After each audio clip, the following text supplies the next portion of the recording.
Hello collègue écrivain, bienvenue dans ce module Fais de ton roman une pépite avec les techniques des scénaristes où je vais te donner un peu les bases de scénario pour construire ou surtout réécrire, corriger ton intrigue, globalement ton intrigue principale, mais ça marchera aussi pour les intrigues secondaires. Je vais également te donner quelques conseils pour faire de ton roman un roman mémorable qui va accrocher le lecteur. Donc on va commencer sans plus tarder. Alors, comme je te le disais, ce serait plus adapté à ton intrigue principale. Je vais te donner quelques détails de suite. Mais évidemment, pour tes intrigues secondaires, etc., il y aura toujours de l'idée par rapport à ce module-là. Tu pourras aussi plus ou moins l'appliquer selon les sous-intrigues, bien sûr. Et donc, ton intrigue principale, c'est quoi? Dans ton intrigue principale, tu as un héros ou un protagoniste qui va, j'imagine, se battre contre des obstacles. S'il n'y a pas d'obstacles, à mon avis, il n'y a pas d'histoire. Je pense que tu seras d'accord avec moi. Des obstacles quels qu'ils soient, un antagoniste personnage, un antagonisme autre chose, lui-même, etc. Et ces obstacles vont s'intensifier, ils vont gagner en intensité. Si le maximum de l'intensité au tout début de l'histoire, c'est une histoire quand même très particulière. Globalement, dans les films, etc., c'est plutôt, on gagne plutôt en complication au cours de l'histoire. Je vais donner tout de suite plus de détails sur ce type d'intrigue. Ensuite, une fois que, on va dire, on atteindra un certain point, qui est bien sûr le climax que tu connais sans doute déjà, c'est là que le héros va triompher ou non des obstacles. Mais dans tous les cas, qu'on saura un petit peu si son combat a réussi ou non. Et dans tous les cas, le héros va évoluer par rapport à cette histoire. Si cette histoire n'a aucun impact sur lui, pourquoi la raconter? Il y a forcément des choses qui vont changer. Je vais te présenter donc une représentation de ce que je viens de te dire, une théorie que j'ai étudiée en écriture créative et qui va t'aider pour corriger ton intrigue principale. On va tout de suite zoomer dessus ensemble. Ça s'appelle la pyramide de Freytag et voilà à peu près à quoi elle ressemble. Tu as un acte 1, on va dire, qui est celui de l'exposition. Tu vas expliquer un petit peu au lecteur dans quel livre il a mis les pieds, qui est le protagoniste, qui est le fameux obstacle, etc. Ensuite, on aura ce qu'on appelle l'élément ou l'incident déclencheur. L'acte 2, ce qu'on appelle la rising action, je vais tout te définir ensuite. On va se compliquer jusqu'au climax, l'acte 3. Ensuite, la tendance va s'inverser. Le climax est passé jusqu'à l'acte 4, donc on va appeler la falling action, enfin pendant l'acte 4 plutôt. Et enfin, on aura l'acte 5, le dénouement, la fin. Et on va tout de suite zoomer sur les points que je viens de te citer. Alors, on commence par l'exposition. Ça, c'est plutôt simple. L'exposition, c'est la présentation du contexte, du protagoniste principal, éventuellement de ses alliés, etc., de son désir, ce qu'il veut faire au début de l'histoire. Il veut sûrement quelque chose, mais quoi? Et de l'antagonisme. Et comme exemple, je vais te citer un roman que tu as peut-être déjà reconnu. Ce sont Les Royaumes du Nord de Philippe Pullman. On pourrait dire que l'exposition, c'est les premiers chapitres du roman où on apprend que Lyra est une jeune orpheline, qu'elle partage son temps entre un collège britannique et les rues d'Oxford où elle grandit. Elle rêve d'aller dans le Nord avec une majuscule, voilà, une zone un peu la Scandinavie, etc., où des découvertes viennent d'avoir lieu. Ensuite, on a l'élément déclencheur. Il y a un point de départ à ton histoire. Ça peut être un événement, une décision, un changement, qui sont globalement extérieurs à ton histoire et qui vont arriver au personnage. C'est pour ça que souvent on peut le résumer sous la forme quand tel incident, telle chose arrive à mon personnage, alors il se passe des tas de trucs. Mais sans cet événement, il n'y a pas d'histoire. Alors ne te prends pas la tête pendant des années pour choisir ton élément déclencheur, il y est sans doute déjà dans son histoire, c'est un petit peu ce point de départ. Voilà, et au pire, si c'est l'événement qui suit juste après dans la chaîne des péripéties, il n'y a vraiment aucun problème. Mais dans tous les cas, il faut un peu mettre le doigt sur ce point de départ parce que je vais te montrer juste après comment corriger un petit peu et du coup comment faire en sorte que ton lecteur a bien compris cet élément déclencheur. Dans les royaumes du Nord, pour moi, l'élément déclencheur, c'est qu'un jour, une dame appelée Mrs. Coulter, plutôt intrigante, mystérieuse, arrive dans le collège et propose à Lyra d'être son assistante. Et Lyra, elle accepte de la suivre. Mais bon, l'élément déclencheur, c'est vraiment un peu l'arrivée de ce personnage, voilà, mais ça pourrait aussi être le moment où elle lui propose d'être son assistante. Alors, les péripéties maintenant. Effectivement, l'élément déclencheur a eu lieu, et donc on va aller de complication en complication, de péripétie en péripétie. Le héros va donc lutter contre l'antagonisme jusqu'au point de non-retour, le climax. Je te disais juste avant, quand blablabla arrive à mon personnage, la suite c'est il va devoir se battre contre tels obstacles pour réussir sa quête ou non. On pourrait dire que l'antagonisme, alors une vision simplifiée je dirais, parce que c'est pas totalement ce que je pense, mais on pourrait dire que l'antagonisme dans les Royaumes du Nord est Mrs. Coulter justement. Et donc, Mrs. Coulter est plutôt inquiétante, elle est plutôt menaçante et elle s'avère être complètement différente de ce que Lyra pensait, donc elle s'enfuit. Et donc elle est secourue par des gitans, mais Mrs. Coulter se met à sa recherche, etc. Tout un tas de péripéties qui tournent un petit peu autour du fait que Lyra cherche à échapper à Mrs. Coulter, à s'enfuir. Passons au climax. Le climax, c'est le moment le plus intense de l'histoire, c'est le sommet de notre pyramide. Le protagoniste est au plus bas, théoriquement. Et c'est le moment où il va puiser dans ses ressources et triompher donc de l'antagoniste ou pas, mais dans tous les cas, c'est au moment où il est le plus bas qu'il va apprendre quelque chose, changer quelque chose, qui va donc changer un peu le cours de l'histoire, l'inverser. Évidemment, dans l'intrigue des Royaumes du Nord, où l'antagonisme est pour moi Mrs. Coulter, le climax c'est forcément un moment où elles vont s'affronter, entre guillemets, se retrouver face à face. Et ça arrive à un moment où Lyra se retrouve face à Mrs. Coulter en plein milieu du Nord. Lyra, cette fois-ci, parvient à triompher d'elle et à s'enfuir. Et maintenant, la tendance s'inverse. On a dépassé le climax, donc on n'est plus en train de gagner en intensité. On va retomber un peu la tension. C'est pas pour autant qu'il n'y a pas de péripéties, mais on va vers le dénouement du point de vue de l'histoire. Donc on va pas compliquer encore plus les choses.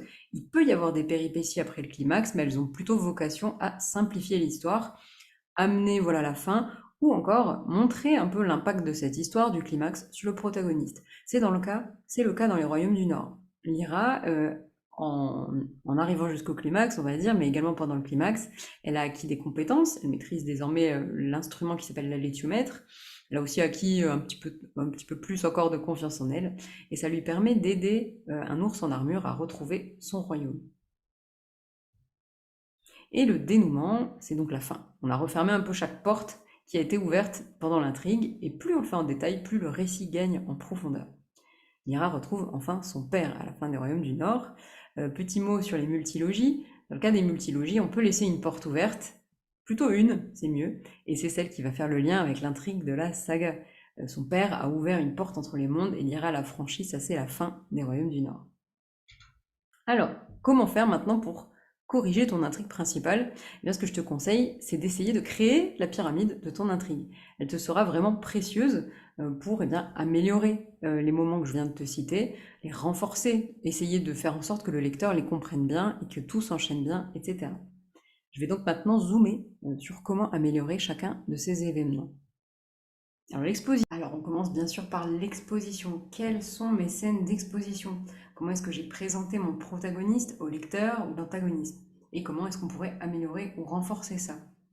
Dans la saga Harry Potter, l'exposition dans le tome 1 est très progressive. On commence par les Dursley qui voient des personnes avec des chapeaux pointus, etc. Puis par Harry, puis petit à petit par le monde des sorciers au travers des lettres, au travers de Hagrid, et enfin c'est le grand spectacle de J.K. Rowling qui nous fait découvrir l'univers, mais tout est très progressif pour un peu préserver ce côté magique et en même temps bien pouvoir avoir différentes scènes qui vont permettre à Harry de découvrir qui est Voldemort, son antagoniste, comment ça va se passer, les autres antagonistes, sa méconnaissance du monde des sorciers, etc.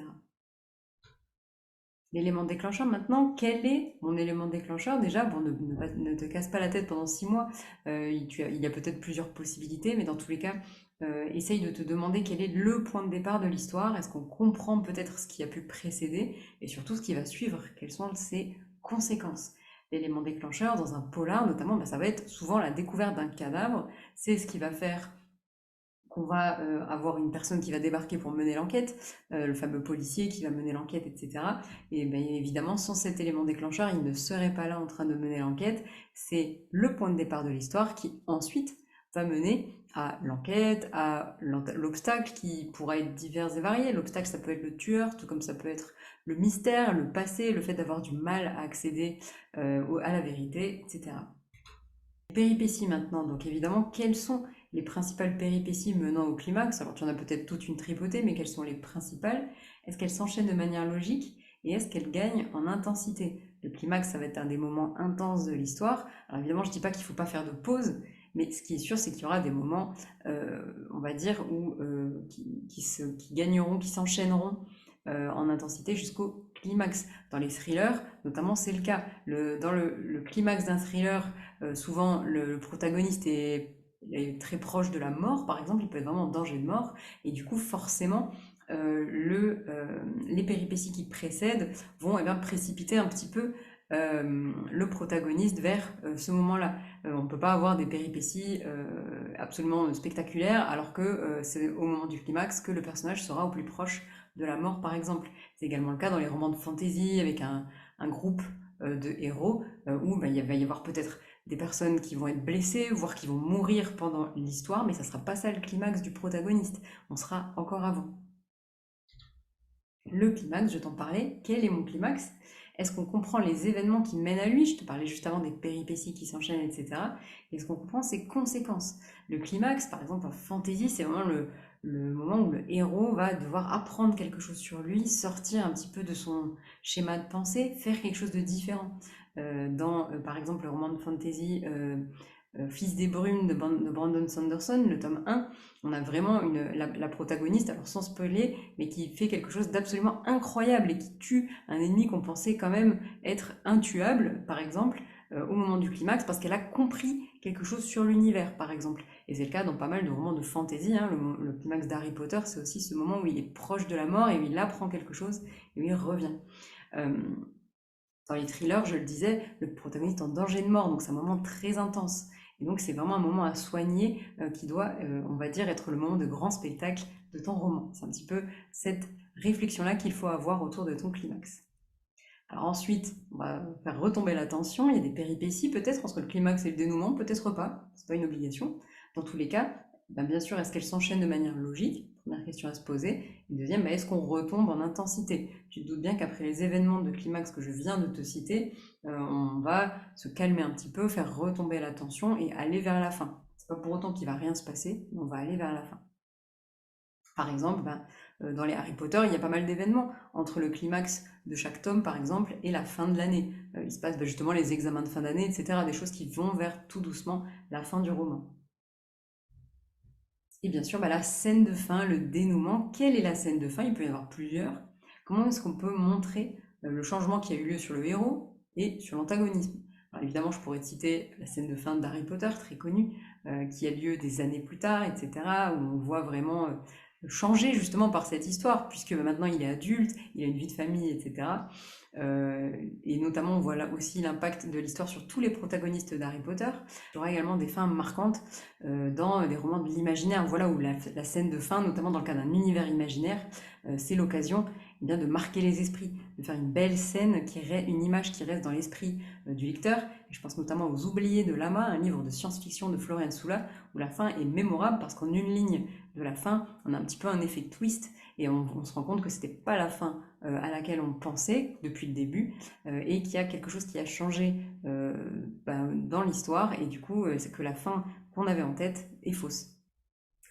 Alors j'ai parlé de beaucoup de choses, mais je suis sûre que j'ai pas parlé de toutes les scènes de ton roman et c'est normal. Il y a des événements, des scènes qui figurent dans ton roman et que je n'ai pas citées ici. Dans un roman, il y a des pauses, il y a des moments de transition, il y a des moments où on va faire des longues descriptions pour expliquer un peu, et c'est normal parce que ça permet de relâcher un peu la tension narrative, c'est à doser avec parcimonie, mais voilà, dans tous les cas, évidemment, garde le meilleur de ces moments-là. Ils échappent un petit peu à toutes les questions que je viens de te citer, mais c'est pareil, il ne faut pas non plus en mettre des tonnes, tu t'en doutes, pour garder un petit peu cette progression, cette tension intéressante pour le lecteur.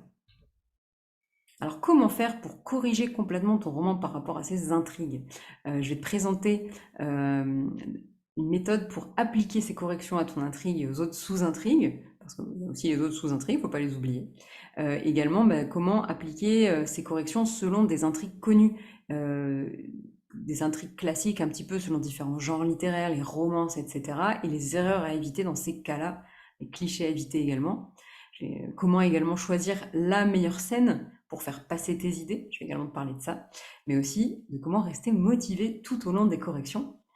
Et bien sûr, je vais pas parler de style, mais je vais aussi te présenter comment améliorer ton style et comment immerger davantage le lecteur dans tes textes, comment faire en sorte qu'il incarne le protagoniste tout au long de l'histoire, qui soit immergé entièrement dans ton récit pour vivre l'histoire avec le protagoniste et ne pas lâcher le livre. Je vais également te proposer des modèles Excel, Scrivener et Notion pour t'organiser dans tes corrections et ne rien oublier parce que tu as vu, il y a de quoi faire. Et tout ça, eh bien, c'est contenu dans ma formation Corrige ton roman de A à Z. C'est une formation complète dès le point final de ton premier jet pour faire de ton livre vraiment une pépite prête pour la publication. Je vais te présenter le sommaire juste après. Mais globalement, eh bien, elle aborde tous les aspects de la correction et te guide pas à pas grâce à une feuille de route à suivre, étape par étape, dès le premier, on va dire dès le point final de ton premier jet et jusqu'à eh bien, la toute fin des corrections.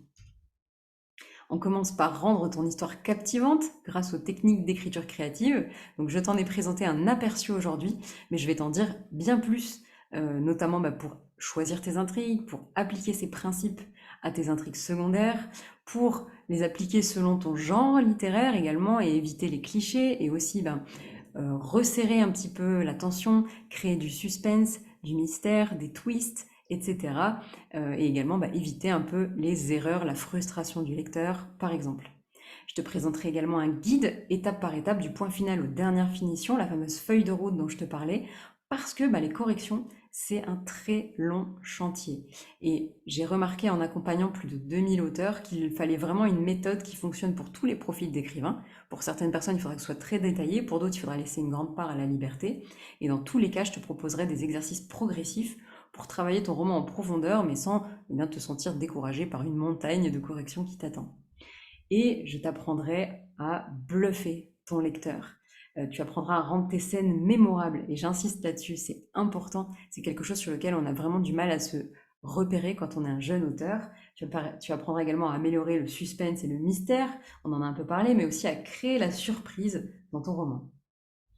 Ensuite, on va immerger ton lecteur, je t'en parlais, une fois le chantier, on va dire, des corrections de l'intrigue, des corrections de fond, de scénario terminé, on va s'attaquer à rendre ta maison habitable, immerger ton lecteur à fond dans ton récit et également faire en sorte qu'il s'identifie davantage à ton héros et que l'histoire ait plus d'impact sur lui. On va faire ça notamment grâce à ton style, mais surtout grâce à une méthode, la méthode LADEX, qui te permettra pas à pas d'écrire des récits bien immersifs qui impacteront ton lecteur avec de l'émotion, etc. Et également des conseils pour améliorer ton style d'écriture, également pas à pas sans te décourager. Mais tout ça, ça peut être un peu décourageant, ça fait beaucoup de choses à faire et on ne saurait peut-être plus où donner de la tête. C'est pour ça que tu auras également des outils pour t'organiser et ne rien oublier, notamment des modèles détaillés sous Excel, le programme Notion et également le programme Scrivener qui te permettront vraiment de ne rien oublier pendant tes corrections et d'avoir tout à portée de main. Et surtout, tu ne seras pas seul face à tes corrections. Tu accéderas à la communauté d'entraide de J'écris un roman, qui est un chat Discord sur lequel tu peux discuter avec les membres à tout moment et également avec moi, ta coach, à tout moment pour partager tes difficultés, tes résultats aux exercices ou encore te remotiver pour les corrections. C'est vraiment primordial. Il y a d'ailleurs également dans la formation une part non négligeable sur la motivation, le fait que l'entraide aide à arriver au bout des corrections parce que ça peut être assez décourageant. Donc vraiment, la communauté d'entraide a fait beaucoup de bien aux membres de la formation qui leur ont permis de se sentir moins seuls et de trouver également des idées, brainstormer parfois pour améliorer certaines scènes par exemple. Alors pour accéder à tout ça, la feuille de route complète, les modules de formation avec vidéo et support écrit, les modèles Excel, Notion et Scrivener et bien évidemment la communauté d'entraide, c'est habituellement pour 199 € sur le site de J'écris un roman. Mais comme tu es ici grâce à l'opération de la boîte à outils littéraire, tu as une réduction exceptionnelle de 100 € avec le code pyramide. Il est valable jusqu'au 30 novembre 2023. Ensuite, ce sera plus disponible. Je te laisse avec les avis sur la formation. On a Gaëlle qui a publié un roman contemporain qui dit que la formation l'a vraiment bien aidé quand elle a entamé les corrections, que ça lui a donné une ligne de conduite et lui a permis de savoir par où commencer. La correction étant une étape beaucoup plus délicate que l'écriture du premier jet, ça lui a plu d'être accompagnée et je la rejoins beaucoup là-dessus. Les corrections, c'est vraiment parfois la bête noire des auteurs, mais c'est pour ça que j'ai choisi de te guider étape par étape pour que tu triomphes de ces corrections et fasse de ton roman une pépite. On a Géraldine qui est en train de corriger un roman contemporain qui dit qu'elle a aimé le fait de rejoindre une communauté avec qui échanger, mais aussi les conseils clairs et pratiques et les exercices pour s'entraîner. On a également Nicolas qui a un roman fantasy en cours de correction qui disait qu'il cherchait comment refaire la structure et que la formation lui a donné plein d'idées pour l'améliorer. Il ne pensait pas qu'il irait aussi loin dans ses corrections et qu'il a beaucoup aimé la feuille de route à suivre tout au long de la formation pour éviter de se perdre. Je te laisse avec le lien sous la vidéo pour faire de ton roman une pépite. Et n'oublie pas le code pyramide pour avoir les 50% de réduction jusqu'à fin novembre. Encore merci d'avoir suivi ce module et à très bientôt sur J'écris un roman.